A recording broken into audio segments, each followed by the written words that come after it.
आशा करता हूँ आप सब बहुत अच्छे होंगे। मेरा नाम है सिद्धांत अग्निहोत्री। स्टडी क्लोज पे आपका बहुत बहुत स्वागत है। मैथ्स बहुत मुश्किल लगती है ना, हालत ख़राब होती है। मुझे भी बहुत मुश्किल लगती थी यार। मेरी मैथ्स बहुत कमज़ोर थी, बहुत वीक। मैं ये मत बोलना कि सर एमएससी अप्लाइड फिजिक्स से किया है, मैथ्स बहुत वीक थी मेरी।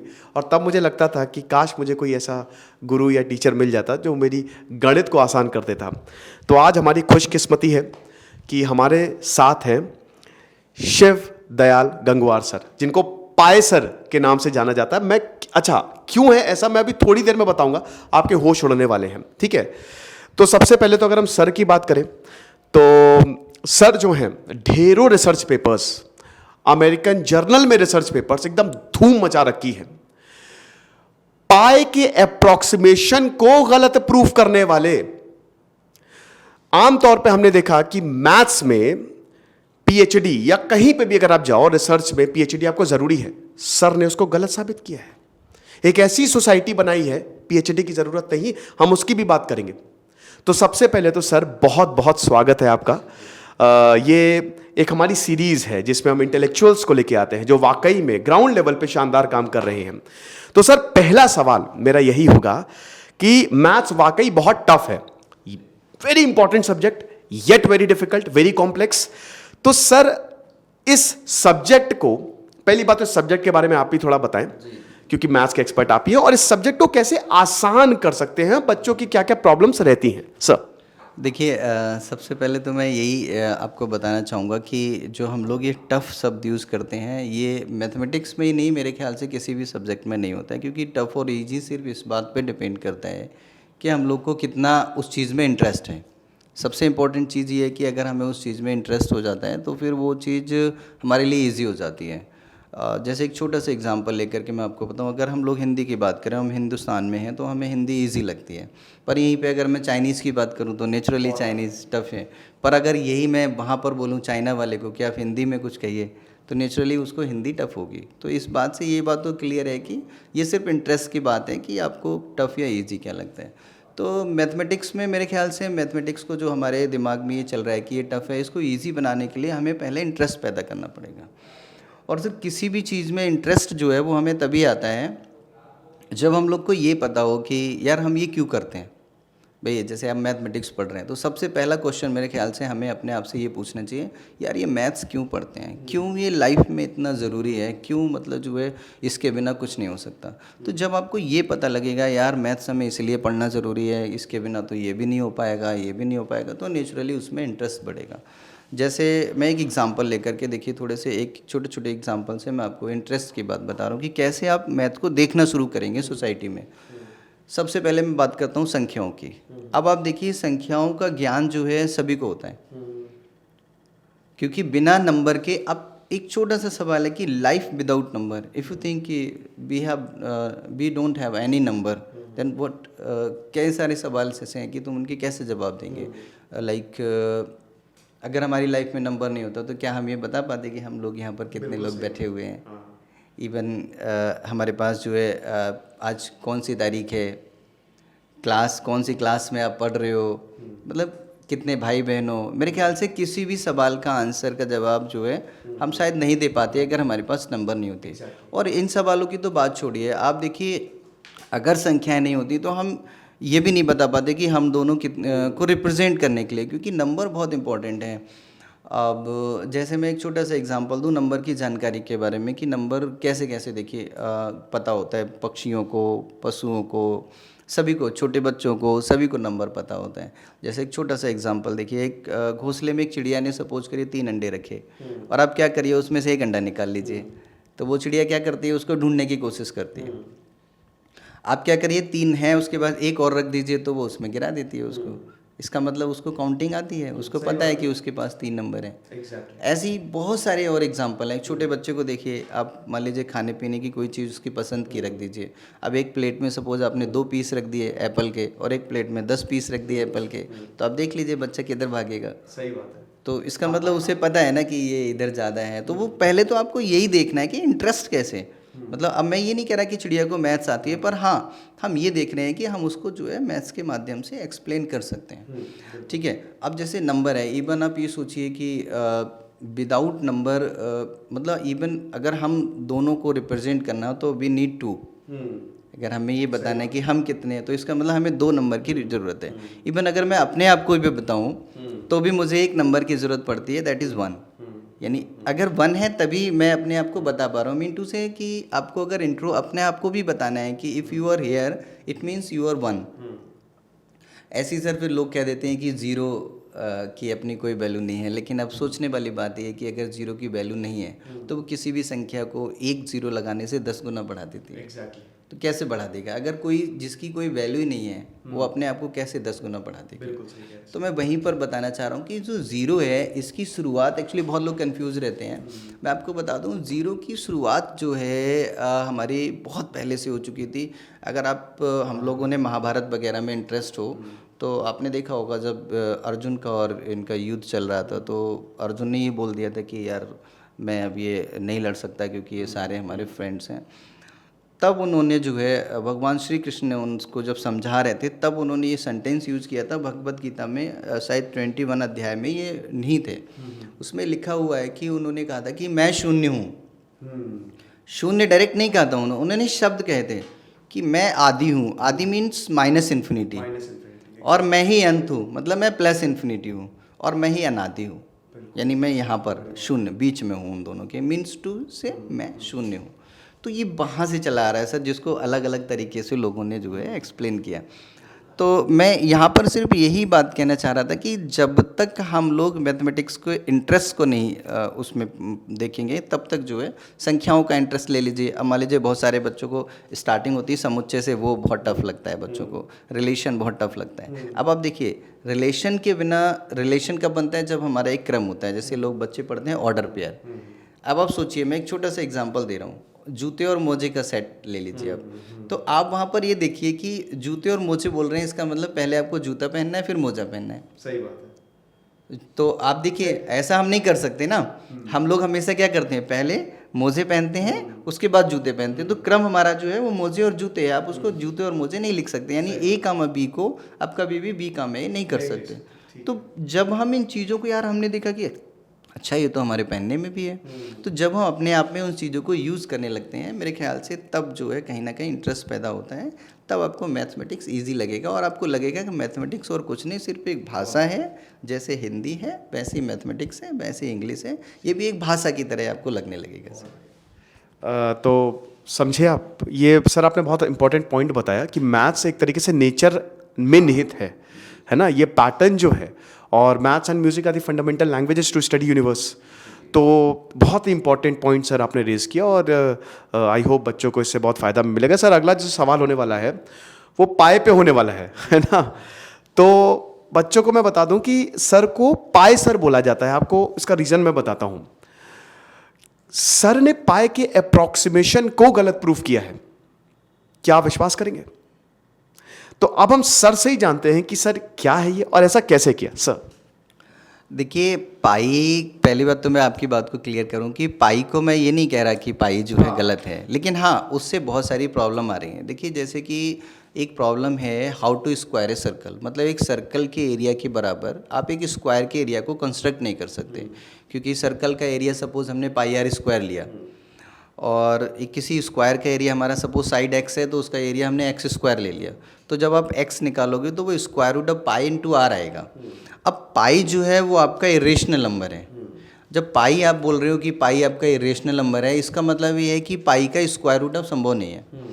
तो जब आप पाई का स्क्वायर रूट नहीं निकाल सकते, इसका मतलब अगर आपको रेडियस पता भी है तब भी आप स्क्वायर की साइड को नहीं मेज़र कर सकते। ये बेसिकली मेन प्रॉब्लम थी जो अभी तक वर्ल्ड में थी। और अब आप सोचिए कि जब आप उसके एरिया को सर्कल के एरिया के बराबर नहीं कर सकते, फिर भी आप यूनिट में लिखते हो स्क्वायर मीटर। सही बात है भाई, आप स्क्वायर मीटर का मतलब तो यही हुआ सीधा सा, जैसे एक हमने ट्रायंगल लिया कि एक ट्रायंगल हमारा 16 स्क्वायर मीटर का है, इसका मतलब इस ट्रायंगल के एरिया के बराबर 16 स्क्वायर बनाए जा सकते हैं। तो सर्कल में आप कह रहे हो ऐसा नहीं है, तो ये किसकी वजह से हो पा रहा है? ये पाई की वजह से हो पा रहा है। अच्छा एक चीज़ और बता दूं मैं आपको, ये प्रॉब्लम 1800 से पहले नहीं थी, जब इजिप्ट के लोग जो है पाई यूज़ ही नहीं करते हैं एरिया ऑफ सर्कल निकालने के लिए। वो एरिया ऑफ सर्कल का सीधा सा फॉर्मूला यूज़ करते हैं 8 × D/9 का होल ऑफ स्क्वायर, जहाँ पर D उनका डायमीटर होता है। तो ये जो प्रॉब्लम आ रही थी पाई पे कि मतलब यार सर्कल का एरिया नहीं निकाल पा रहे हैं, और दूसरी प्रॉब्लम ये आ रही थी, देखिए इरेशनल है वो। तो अगर आप इरेशनल उसे कह रहे हो और आप रेशनल की तरह उसे यूज़ कर रहे हो, 3.14 आप यूज़ कर रहे हो उसको, और आप बोल रहे हो कि वो रेशनल है, तो ऐसे लोगों ने बहुत डिजिट तक, मतलब इवन 10 बिलियन प्लेसेस तक लोगों ने जो है उसको निकाला है। लेकिन उस वैल्यू का क्या राउंड ऑफ करने का क्या मतलब है जब हम उसको 3.14 तक ही निकाल रहे हैं, और लास्ट में हम ये भी नहीं कह रहे कि आप उसको निकालिए, उसको आप एग्जैक्ट बोल दीजिए, आप उसको अप्रॉक्सीमेट ही बोल रहे हैं अभी, यानी जो कैलकुलेशन आपने की है वो अप्रॉक्सीमेट है। दूसरी जो सबसे बड़ी प्रॉब्लम है सर, एक सर्कल हम लोग डिज़ाइन करते हैं, तो सर्कल के अगर हम 4 पार्ट करें तो क्वार्टर एंगल हमारा 90 डिग्री होना चाहिए। पर जो हम 3.1416 वाला जो पाई लेते हैं, इससे जो भी रेडियन 57 डिग्री 16 मिनट जो रेडियन लेते हैं हम लोग, तो उस रेडियन से अगर हम लोग जो है एंगल मेज़र करते हैं तो वो 89.98 समथिंग आता है, मतलब 0.1 का डिफरेंस रहता है एक क्वार्टर सर्कल में। अब चारों में तो 0.4 का हो गया। अब आप सोचिए इस सर्कल को लार्ज लेबर पर ले जाइए, लार्ज लेबर पर जब आप ले जाएंगे तो वो डिफरेंस बहुत ज़्यादा हो जाएगा, यानी जिस सर्कल को आप बोल रहे हैं कि सर्कुलर शेप है वो एक्चुअल में वो जिगजैग शेप होनी चाहिए, वो नहीं है। आप फिर वहाँ पर भी आप बोल रहे हैं कि ये अप्रॉक्सीमेट है, तो वो एक प्रॉब्लम है। तीसरी अगर एक और प्रॉब्लम मैं आपको बताऊं, आर्यभट्ट ने भी और बहुत सारे लोगों ने भी ये जो ईयर कैलकुलेट किए हैं, इसमें उन्होंने देखा कि एक साल हमारा 365 दिन 55 घंटे और 365 दिन 5 घंटे 55 मिनट और 48 सेकंड का एक साल होता है, जिसको हम लोग 365 दिन और 6 घंटे कह देते हैं। यानी एक साल में 5 मिनट और 12 सेकंड को जो है, 4 मिनट और 12 सेकंड को हम लोग जो है वो गायब कर देते हैं। अब आप ये सोचिए एक साल में अगर आप 4 मिनट 12 सेकंड हटा रहे हो तो 100 साल में कितना हटाओगे आप? 400 मिनट 1200 सेकंड, 1000 साल में कितना हटाओगे? क्योंकि ये जो कैलेंडर, ये जो हम लोग जो है जो देख रहे हैं, ये जो है हमारे बहुत पहले से चले आ रहे हैं। ईसा जो हम बात करते हैं, ईसा के जन्म से पूर्व की बात भी कर रहे हैं, ईसा के जन्म के बाद की भी बात कर रहे हो, आपकी कैलेंडर जो है ईसा से। तो अगर वहाँ से हम कैलकुलेशन करें, हम कह रहे हैं केवल आप 1000 साल पुराना लगाइए तो भी 4000 मिनट हो गए और 12000 सेकंड हो गए। अब 4000 मिनट को अगर आप जो है डे में कैलकुलेट करिए तो मुझे लगता है जो डिफरेंस है, हो सकता है जो जनवरी चल रहा हो वो जनवरी ना हो, वो फरवरी हो। मतलब मैं एक यहाँ पे परसेप्शन बता रहा हूँ कि जो ये फिर हम लोग, आपने देखा होगा हिंदी के में महीने होते हैं, सावन भादों ये सब हमारे चलते हैं, तो उसमें आपने देखा होगा कई बार ये जो अंग्रेजी कैलेंडर हमारा है, इसको मैच करने के लिए हम लोग 2 सावन 2 कुवार 2 भादो ऐसे कर देते हैं, वो मतलब मैचअप करते रहते हैं सारे लोग कि वो इससे मैच हो जाए। तो ये कैलकुलेशन में जो वेरिएशन आ रहा है सर, ये भी उसी अप्रॉक्सीमेशन की वजह से आ रहा है। तो इन सारे सवालों का और भी बहुत सारे अप्रॉक्सीमेशन है, मतलब जहाँ पर भी आप पाई यूज़ कर रहे हैं, वहाँ पर आप इवन रॉकेट को भी आप लॉन्च कर रहे हैं तो वहाँ पर भी आप पाई यूज़ कर रहे हैं, तो आप वहाँ पर भी एक अप्रॉक्सीमेशन थ्योरी दे रहे हो, आप ये एग्जैक्ट नहीं कह पा रहे हो कि वहाँ पर एग्जैक्टली ये पोजीशन होगी। वजह से तो काफ़ी प्रॉब्लम जी, तो इसकी वजह से ही सर प्रॉब्लम्स हमें बहुत सारी फेस करनी पड़ रही हैं, क्योंकि जिस शेप को आप राउंड ऑफ कह रहे हो वो राउंड ऑफ नहीं है पूरी तरह से। और जब आप छोटे सर्कल की बात है तो कोई बात नहीं है, जब आप यूनिवर्स में जा रहे हैं, स्पेस पे जा रहे हैं, तो वो सर्कल एक बहुत लार्ज स्पेस में आ जाता है, तो वहाँ पर जो है ये अप्रॉक्सीमेशन जो है थोड़ा सा दिक्कत करता है। तो इन्हीं चीज़ों को लेकर के सर हमने एक टारगेट लिया और हमने एक नंबर खोजा। हमने क्या किया, इस प्रॉब्लम को पहले लिया, जो प्रॉब्लम है how to square a circle, इस प्रॉब्लम को हमने हिट किया और इस प्रॉब्लम को हमने जो है ये दिखाया उसमें कि वो कौन सी सिचुएशन है जहाँ पर एक सर्कल का एरिया एक स्क्वायर के एरिया के बराबर होता है। तो उस सिचुएशन को हमने कैरी करके अपनी एक थ्योरम बनाई है जिसका नाम हमने दयाल थ्योरम ही रखा है, उसी पे हमने कॉपीराइट भी लिया है। और उस थ्योरम के आधार पे जो है मैंने ये एक नई वैल्यू निकाली है 3.24, ओके जो पाई स्टार है।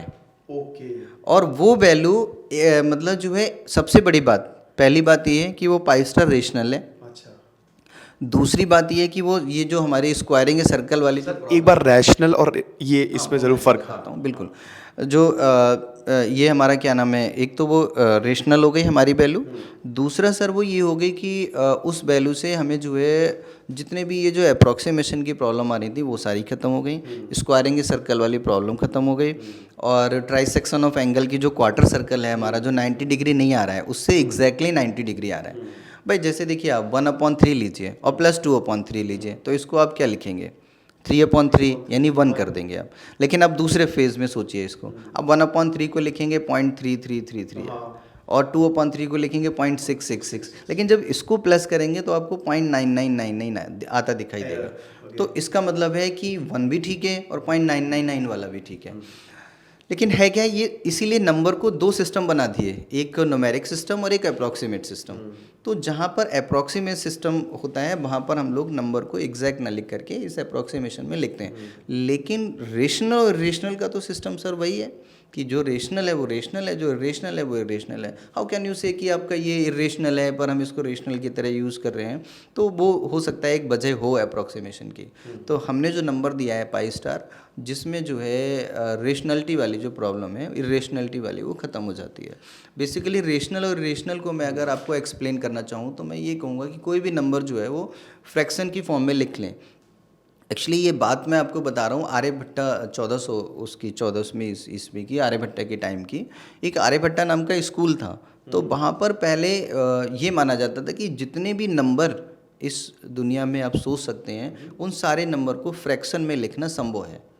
आप किसी भी नंबर को फ्रैक्शन में लिख पा रहे हैं, जिस नंबर को आप फ्रैक्शन में लिख पाते हैं मतलब वो रेशनल है। जैसे अगर डेफिनेशन के तौर पे कहें तो हम लोग ये बोल देते हैं कि P/Q की फॉर्म में लिखा जाए और Q जो है जीरो ना हो। पहले इतना ही माना जाता था रेशनल की डेफिनेशन में। बाद में रेशनल की डेफिनेशन अपग्रेड हुई, वो कैसे हुई वो मैं अभी बताता हूँ। पहले सिर्फ रेशनल की डेफिनेशन थी कि ये ऐसे नंबर जो P/Q की फॉर्म में लिखे जाएँ और Q जीरो ना हो। फिर आर्यभट्टा स्कूल में एक स्टूडेंट था हिप्पासस नाम का, गूगल पे सर उसका बहुत पढ़ा है, आप देखिएगा, वो बहुत दयनीय स्टोरी है उस बंदे की। तो उन्होंने क्या किया, एक स्क्वायर बनाया। अब उन्होंने एक यूनिट स्क्वायर बनाया तो उसका डायगोनल हुआ √2। तो उन्होंने कहा सर इसको फ्रैक्शन में लिख कर दिखाइए।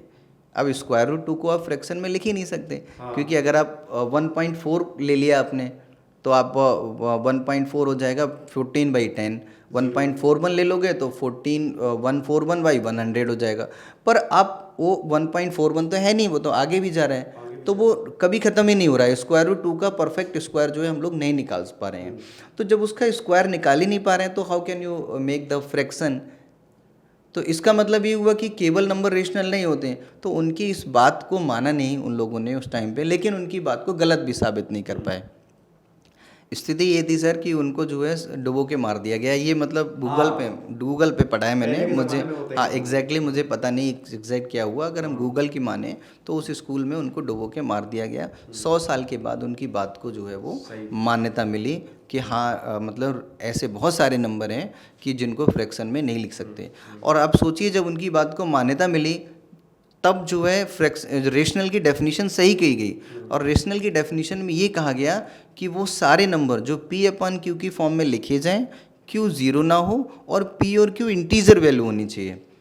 ये मतलब एक पॉइंट जो है उसमें ऐड किया गया तब उस समय कि P और Q जो है वो इंटीजर होने चाहिए, वही पार्ट केवल रेशनल होगा और बाकी सारे पार्ट जो हैं वो इरेशनल में है। तो जब ये आया तो एक अगर मैं मान लूँ कि एक सर्कल के अंदर सारे नंबर रखे हुए हैं तो आप ये सोचिए कि केवल 5% जो है वो रेशनल है और 95% जो है वो इरेशनल नंबर हैं जिनको हम नहीं जानते।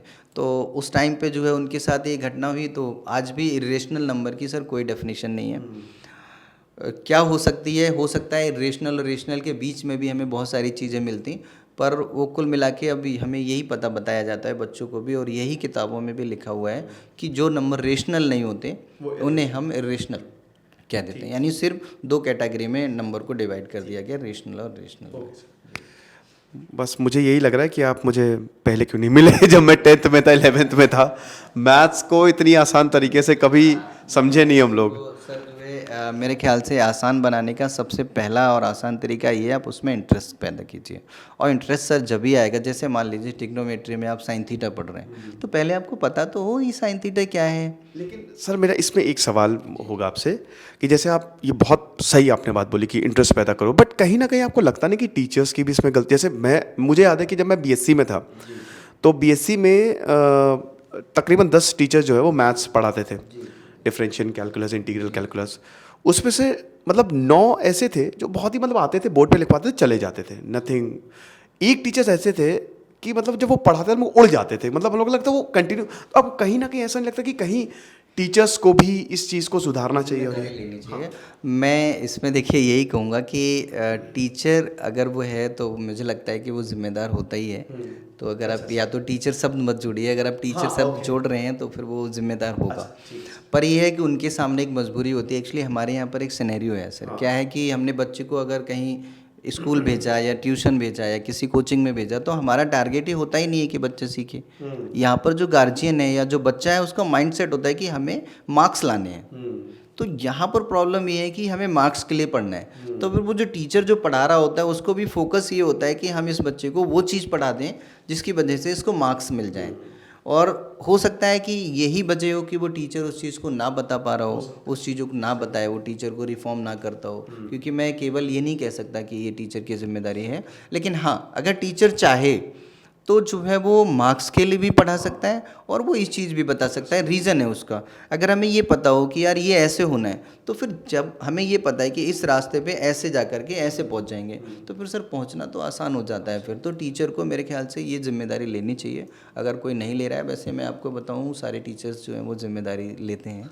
मैं इस बात से मतलब थोड़ा सा डिसएग्री करूँगा। जी टीचर चाहे तो वो बताता ही है। ठीक, हाँ ये आप सही कह रहे हो कि अगर हम लोग जाएं पूछते तो कभी किसी से, बिल्कुल सही कह रहे हैं। होता तो वो दूसरी जगह देख कर पढ़ कर बताता है, पर टीचर कभी डिनाई नहीं करता अगर वो टीचर है। सर अगला सवाल मेरा ये होगा कि जैसे मैं एक इसमें एग्जांपल दूंगा। मैं मेरे फ्रेंड का मतलब ही वॉज ब्रिलियंट स्टूडेंट और मैथ्स मतलब ऐसे खेलता था वो मैथ्स पे, बट उसका हमेशा ये रहता था कि मैथ्स में सिर्फ रिसर्च है, स्कोप नहीं है, तो उसने वो फील्ड छोड़ दी।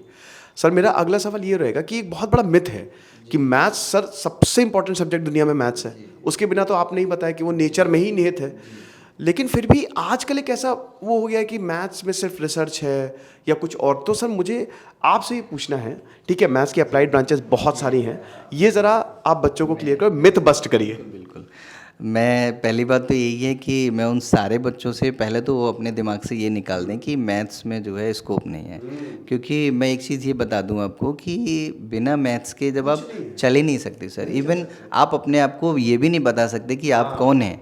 इवन मैथमेटिक्स की डेफिनेशन में सर ये एग्जैक्ट लिखा हुआ है कि मतलब मैथमेटिक्स एक ऐसी साइंस है जो सेल्फ एक्सप्लेनेटरी है, जिससे एक्सप्लेन होने के लिए किसी और साइंस की ज़रूरत नहीं है। लेकिन पूरी दुनिया में ऐसी कोई साइंस नहीं है जिसको मैथ्स के बिना एक्सप्लेन किया जा सकता हो। तो ये सर मैथ्स की डेफिनेशन है और ये डेफिनेशन जूरी के द्वारा अप्रूव्ड है। मतलब ये जो हमारी संस्था होती है जूरी, जहाँ ये सारी फिक्स वैल्यू डिसाइड होती हैं कि अब पाई का मान इतना रखना है, अब जो है मीटर में 100 सेंटीमीटर रखने हैं। तो ये जो संस्था है वहाँ पर ये डेफिनेशन जो है लिखी हुई है। अगर आप कोई देखना चाहे तो न्यूयॉर्क मैगजीन में ये चीज़ें पब्लिश हुई हैं ऑलरेडी। तो हमें ये मिथ्या इसलिए यहाँ से हटानी है क्योंकि देखिए रिसर्च अगर आप दो चीज़ें एक जैसे नहीं हो सकती। एक तरफ बोल रहे हो रिसर्च है उसमें, अगर रिसर्च है तो स्कोप तो अपने आप ही है उसमें, क्योंकि सर दुनिया में हर जगह रिसर्च है। आप देखिए कोई भी केस आप सोचिए, चलिए मैं बिज़नेस की बात कर लूँ। बिज़नेस में हम लोग केस स्टडी पढ़ते हैं, तो केस स्टडी क्या है, एक रिसर्च ही तो है ना। तो जब आप क्या करते हैं, जब उसमें रिसर्च करते हैं तभी आप कुछ नया लेकर आते हैं। आप सोचिए, अब जो लोग कह रहे हैं कि अगर आप सोचिए, मैं एक छोटा सा एग्जांपल दे रहा हूँ। आज आप ये जो फ्लैप देख रहे हैं मोबाइल में, आप देखते हैं सादा ऐसे टर्न कर देते हैं तो वो ऐसे हो जाता है। अब अगर मैथ नहीं होता तो ये संभव नहीं होता सर। आप सोचिए कि आप ये क्यों कह रहे हो कि ये कंप्यूटर का है, ये सर कंप्यूटर का है ही नहीं ना, ये तो वो प्रोग्राम है जो मैथ्स है, जिसमें आप मैट्रिक्स का एक तरह से हम लोग आपको बोलें तो आप ये कह सकते हैं कि ट्रांसपोज, मैट्रिक्स का जो ट्रांसपोज होता है वो एक्चुअल में ये फ्लैप में काम करता है प्रोग्राम में। क्योंकि ट्रांसपोज की डेफिनेशन बेसिकली यही होती है कि मतलब अगर आप रो को कॉलम में, बच्चे ये मतलब डेफिनेशन बताते हैं कि बच्चों को सिखा दिया जाता है कि रो को कॉलम में ट्रांसफ़र कीजिए। अब मैं अपनी बता रहा हूँ, मैं अपने 90% स्टूडेंट से जब मैं ये पूछता हूँ कि भैया ट्रांसपोज क्या है, तो 90% बच्चे ये जवाब देते हैं कि सर रो को कॉलम में ट्रांसफ़र कर दीजिए, ट्रांसपोज आ जाएगा। अब आप सोचिए, मैंने उनसे सवाल कुछ और किया, मैंने कहा कि ट्रांसपोज है क्या, और उन्होंने मुझे बता दिया कि ट्रांसपोज में ऐसा होता है। तो ये गैप हमें ख़त्म करना है। बिल्कुल, पहले हमें ये बताना है कि ट्रांसपोज क्या है जिसकी वजह से आपको रो को कॉलम में ट्रांसफर करना पड़ रहा है। तो हमें ये दिखाना है कि बच्चे को देखो 90 डिग्री रोटेशन मिल रहा है, हमें हर चीज़ ज्योमेट्री से है सर। तो जब आप ये सोचिए, ये है अभी रो, अब आपको क्या किया, आपने उसको ऐसे कॉलम बना दिया, तो आपने क्या किया, उसे 90 डिग्री रोटेट किया।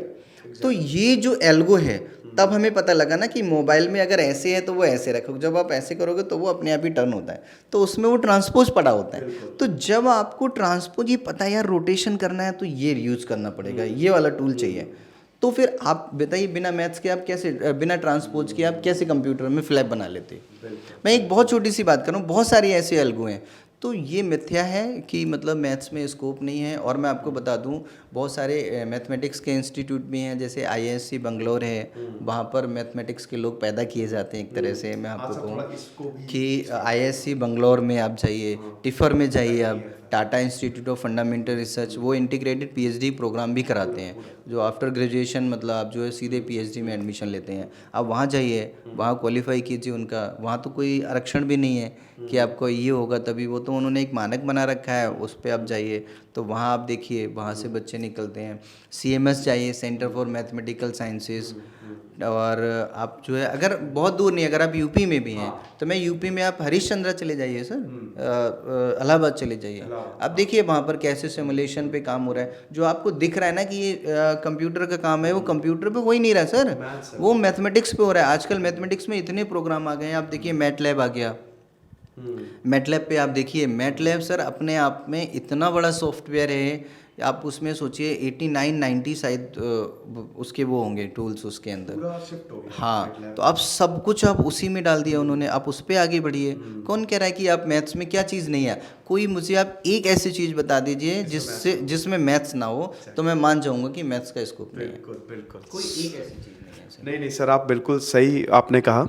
और मुझे लगता है कि अब ये बहुत सारे बच्चे ये सुन के तो कम से कम उनको अब लग ही जाएगा कि भाई अगर एक सब्जेक्ट को पढ़ना है तो वो मैथ्स ही है। और ये सही भी है सर, आप बिल्कुल सही कह रहे हैं, आर्ट्स में भी मैथ्स है।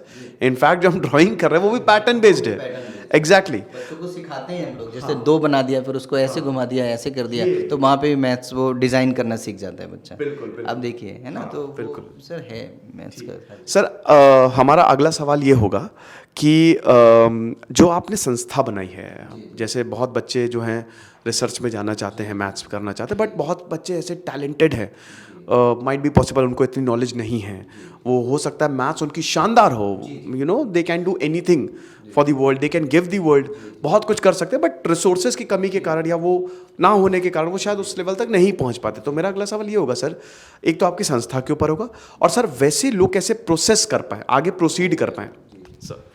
देखिए हमने यही पर्पज़ से एक संस्था बनाई है, Dayal Prabha education and research society, DPERS and research society. तो उसमें हमारे काफ़ी अच्छे अच्छे प्रोफेसर्स मैथ्स के, फिजिक्स के, केमिस्ट्री के, सारे सब्जेक्ट्स के मतलब हमने जोड़े हैं। तो हम लोग के यहाँ पर क्या है सर, एक प्रॉब्लम है थोड़ा सा, मैं ये तो नहीं कह रहा कि ये हमारे कंट्री की प्रॉब्लम है, लेकिन यहाँ पर थोड़ी सी ये प्रॉब्लम है कि एक बात अगर एक हाई स्कूल का बच्चा कह रहा है तो उसकी बात को इतना ध्यान नहीं दिया जाता, अगर कोई वो इनोवेटिव बात कर रहा है। और वही बात अगर कोई IIT का प्रोफेसर कह रहा है तो उसी बात को जो है फिर हम लोग आंख बंद करके मान लेते हैं। बिल्कुल तो ये एक गैप है सर। जबकि आप देखिए विदेशों में, आप अमेरिका में अभी आपने एक रिसर्च में पढ़ा होगा कि उन्होंने 11th के बच्चे को नासा में बिठा लिया, बिल्कुल, क्योंकि उसने वो बात की थी, ऐसी टेक्निक। तो मेरा यहाँ पर जो ये सोसाइटी को गठित करने का यही है कि जब भी आप कोई इनोवेटिव बात करें तो मैं वहाँ पर आपकी कोई एजुकेशन एलिजिबिलिटी नहीं है सर। आप चाहे हाई स्कूल में हो, चाहे आप 8th में हो, चाहे आप 12th में हो, चाहे आप ग्रेजुएशन के हो, चाहे आप PhD किए हुए हो, सबका एक ही मानक है, if you have any new innovative ideas then you come and join with us. उसमें जो भी करेक्शंस होते हैं फिर सर, अगर आपको कोई आइडिया है और आपको लग रहा है कि मतलब जो है ये हम किसी को बताएं, तो हम लोग इनडायरेक्टली मतलब कभी उसको गलत तो कहते ही नहीं है सर। अगर आपने देखिए ये बात तो आइंस्टाइन भी बोल चुके हैं कि आप जो भी दुनिया में सोच सकते हो वो कहीं ना कहीं एग्जिस्ट करता है, जो चीज़ एग्जिस्ट नहीं कर रही है उसे आप सोच ही नहीं सकते। तो if you think it means ये कहीं ना कहीं एग्जिस्ट कर रहा है, तो अब वो एग्जिस्ट कर रहा है, वो ये बात हो रहा है कि हमें नहीं समझ आ रहा है, लेकिन हो सकता है आपकी भाषा में हमें नहीं समझ आ रहा है, तो हम आपसे 2 बार 4 बार मिलके उस बात को पूछते हैं। फिर हम हमारे जो एक्सपर्ट्स हैं, मान लीजिए हमें लगा ये कोर्स फिजिक्स की बात हो रही है, तो हम अपने जो फिजिक्स के एक्सपर्ट्स हैं, हमारे प्रोफेसर हैं उसमें जुड़े हुए बहुत अच्छे अच्छे, तो मैं उनसे उन बात को डिस्कस करता हूँ। अच्छी बात यह है कि वो भी कभी भी किसी भी बच्चे को डिस्करेज नहीं करते, वो भी उसे इनकरेज करके उसको आगे बढ़ाने की कोशिश करते हैं। तो अगर मान लीजिए थोड़े बहुत फंड की भी ज़रूरत पड़ती है तो हम लोग उसमें थोड़ा बहुत, अगर वो उसका उस लेवल का प्रोजेक्ट होता है तो थोड़ा बहुत उसे फंड भी देते हैं। अदरवाइज़ अगर हमें लगता है कि इसमें अभी कमी है तो हम फिर उसको सुधारने के लिए बोलते हैं कि आप इसमें ये कमियां दूर कीजिए। गलत हम तब भी नहीं कहते। अगर उसने बिल्कुल फेक बात भी कही है या उसने कोई ऐसी बात भी कही है जो ऑलरेडी कहीं से है प्रोसेस पहले से, तो हम उसको फिर वो लिंक भेजते हैं कि आप इस लिंक पे ज़रा ढूंढो इसमें क्या है, तो वो बच्चा खुद ही समझ जाता है यार ये जो हमने सोचा था ये एक्चुअल में पहले से है। लेकिन हम लोग आगे बढ़ाने की कोशिश करते हैं, अगर एक पॉइंट भी उसमें मिलता है तो हम उसे आगे बढ़ाते हैं।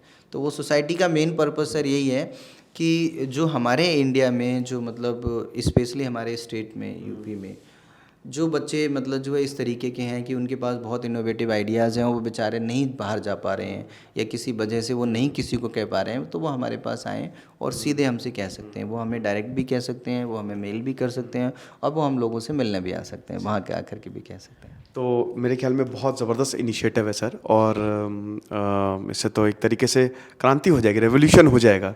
क्योंकि बात यह है कि ऐसे हैं बहुत सारे टैलेंट हैं कि जो मतलब हम ये देखते हैं कि जिनको मौका नहीं मिल पाता है, तो इस तरीके की संस्थाएं की बहुत ज़्यादा ज़रूरत है। सर आखिरी सवाल मेरा ये रहेगा और इसके बाद फिर हम इस सेशन को वाइंड अप करते हैं कि सर बच्चे मैथ्स को, एक तो आपने बताया इंटरेस्ट, ठीक है, इंटरेस्ट डेवलप करना है, लेकिन और भी क्या फंडामेंटल चीज़ें हैं जो उनको करनी पड़ेंगी ताकि मैथ्स, क्योंकि सर मैथ्स एक ऐसा सब्जेक्ट है ना, जैसा आपने बताया वो पैदा होते ही शुरू हो जाता है ना, और वहाँ से ही डिसाइड हो जाता है कि बच्चे का मैथ्स में इंटरेस्ट है कि नहीं। वो जैसे ही स्कूल में जाएगा सबसे ज़्यादा तो फोकस मैथ्स पे होता है।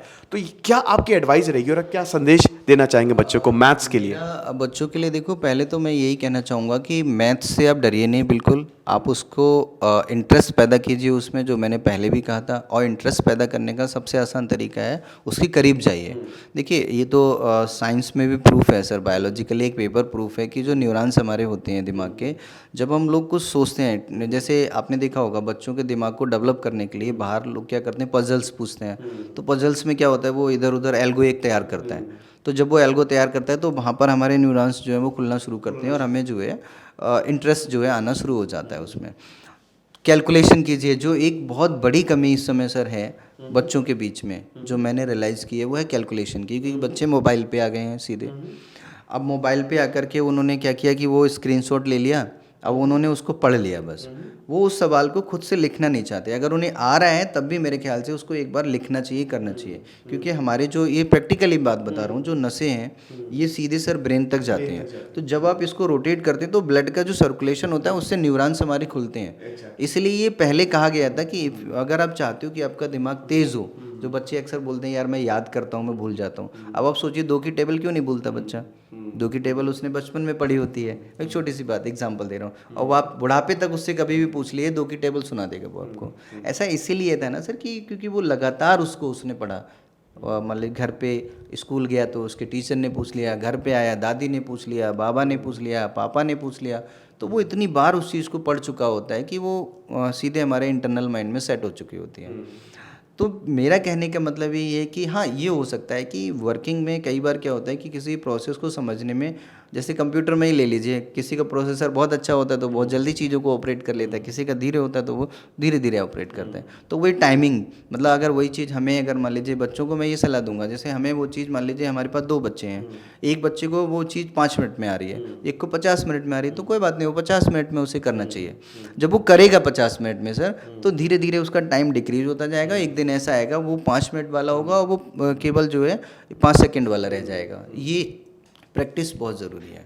बच्चे जो भी पढ़ें, मैथ्स में इंटरेस्ट पढ़ें, उसको देखें चारों तरफ और उसको प्रैक्टिस करें। प्रैक्टिस बहुत ज़रूरी है, चाहे वो मोबाइल पे करें, चाहे वो कॉपी पे करें, मतलब हाथ से करें, वो करना पड़ेगी उनको सर।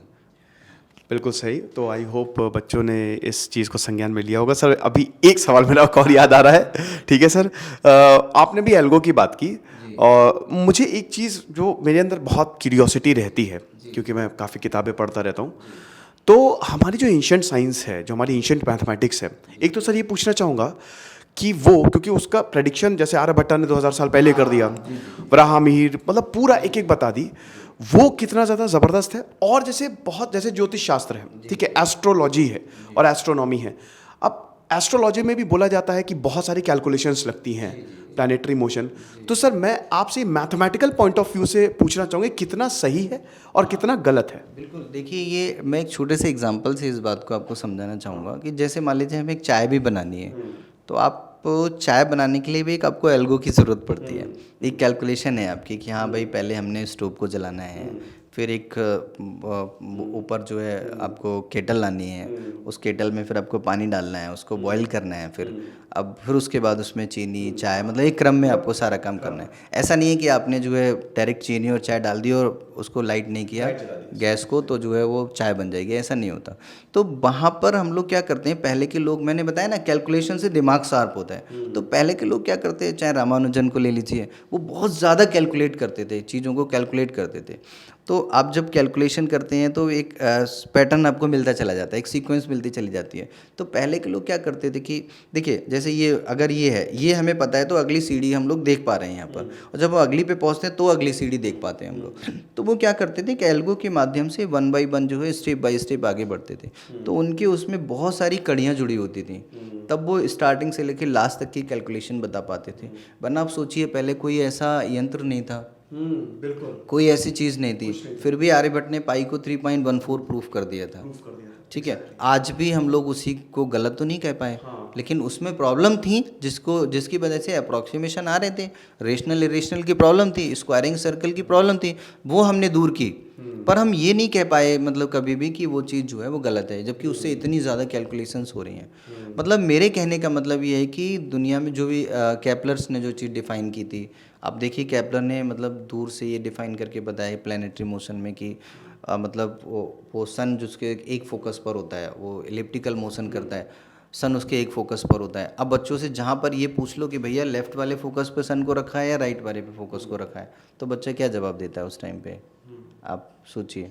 अगर मान लीजिए पहला सवाल हमारा यही है कि हमने पढ़ाया कि प्लैनेटरी मोशन के बारे में, और हमने कहा कि जो सन है वो मतलब एलिप्टिकल जो है हमारा ऑर्बिट होती है, और सन उसके एक फोकस पर होता है एलिप्स के। अब मैं उससे ये पूछ लूँ भैया लेफ़्ट वाले फोकस पे काउंट करोगे या राइट वाले पे, तो वो किस पे बताएगा? लेफ्ट। वो लेफ़्ट पे, क्यों? राइट पे क्यों नहीं बताएगा वो? तो एक से एक समय पे दोनों ही फोकस पे ही तो वो रहेगा रे। वो सर मैं वही बता रहा, तो वहाँ पर हमें ये चीज़ पता होनी चाहिए, बच्चे को हमें ये बताना है कि भैया देखो एंटी क्लॉकवाइज जब हम रोटेट करते हैं तो हम लोग को सारे जितने भी रोटेशन है, जितने भी एंगल हैं, वो सारे मैग्नीट्यूड उसके पॉजिटिव सेंस में रहते हैं। पॉजिटिव सेंस में इसलिए रहते हैं क्योंकि अर्थ का रोटेशन हमारा उसी फॉर्म में होता है। और अगर आप इस वाले फोकस पे रखोगे तो सारी इक्वेशंस आपको नेगेटिव लेनी पड़ेंगी, तो सारी चीज़ों को जब हम नेगेटिव कर देंगे तो फ़र्क कुछ नहीं पड़ेगा, वो सारी चीज़ें फिर नेगेटिव सेंस में आपको लेके जानी होंगी। इसी वजह से जब हम कैलकुलेशन करते हैं तो राइट साइड में फोकस उस पर जो है सन को रख देते हैं। तो वो चीज़, मेरा कहने का मतलब यहाँ पर ये है कि इस चीज़ को हमें जो है वो बताना पड़ता है बच्चे को, इससे इंटरेस्ट होता है। तो वो एक मतलब जो आपका सवाल था उसमें तो मैं यही कहूँगा कि एक एल्गो के माध्यम से हम बहुत बड़ी बड़ी चीज़ों को भी बता सकते हैं। जैसे वैदिक मैथ्स में ये बहुत इंपॉर्टेंट चीज़ है। वैदिक मैथ्स में क्या होता है, किसी भी चीज़ का सम भी करना है तो वो सीधे नहीं करते, वो क्या करते हैं, ये इसका आधा किया फिर इसका ऐसे कर दिया, फिर जो है हम वो रिजल्ट पे पहुंचते हैं। तो वही प्रोसेस वो लोग पाथ फॉलो करते थे। आपको याद होगा जब कैलकुलेटर बनाया गया जो कैलकुलेशन वाला, तो इसमें सर वही पाथ फॉलो किया गया था। रामानुजन की जो सीरीज़ वगैरह जो उन्होंने दी थी उन सीरीज़ को, और मतलब जो है उसको जो है फॉलो करते थे, वो पूरी कैलकुलेशन पूरी एक एल्गो को फॉलो करते थे, तब जा करके कहीं हम लोग वो कैलकुलेटर तक पहुँचे।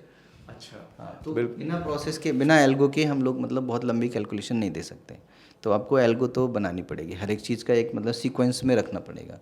सीक्वेंस मैंने बताया ना बहुत इंपॉर्टेंट होती है सर, सीक्वेंस के बिना तो आप जूते मोजे नहीं पहन सकते। आप सोचिए पहले मोजे ही पहनोगे, कोई बताएगा नहीं आपको कि आप पहले जूते पहन रहे हैं मोजे पहन रहे हैं। तो बिना सीक्वेंस के, बिना मैथ्स के कुछ नहीं कर सकते। आई गेस एस्ट्रोलॉजी का भी, क्योंकि मैं बहुत ज़्यादा पढ़ रहा हूँ सर। हाँ, एस्ट्रोलॉजी में भी सर एक सीक्वेंसिंग होती है वो, जी एक मैंने सर, मैं अभी पढ़ रहा था तो उसमें इतनी तगड़ी कैलकुलेशंस थी, मतलब उसमें इंटीग्रल कैलकुलस लगा दी और प्लैनेटरी बहुत प्रॉपर कैलकुलेशन होती है सर वो। और वो कैलकुलेशन में एरर होने के चांसेस इसलिए कम होते हैं क्योंकि वहाँ कोई भी चीज़ हम लोग डायरेक्ट नहीं लेते, हम वहाँ पर हर चीज़ एक सीक्वेंस में रखते हैं। सही बोले सर, इसलिए वहाँ पर एरर की चांसेस बहुत कम हो जाते हैं। बिल्कुल सर। तो सब यही सोच रहे होंगे कि काश सर हमारे साथ हो, तो मैं भी इनफैक्ट यही सोच रहा हूँ। बट सर के साथ हम और सेशंस करते रहेंगे। सर ने जो इनसाइट्स दी वो बहुत ज़्यादा ज़रूरी हैं। मैथ्स अगर इन चीज़ों को फॉलो कर ले तो मैथ्स कभी भी आपको टफ नहीं लगेगी। हमको कमेंट बॉक्स में ज़रूर बताइएगा, आपके फीडबैक्स का इंतज़ार रहेगा कि इस सेशन आपको कैसा रहा। तो सर सबसे पहले तो बहुत बहुत शुक्रिया हमको अपना कीमती वक्त देने के लिए। मिलते हैं अगले सेशन में। दिस इज सिद्धांत अग्निहोत्री साइनिंग ऑफ।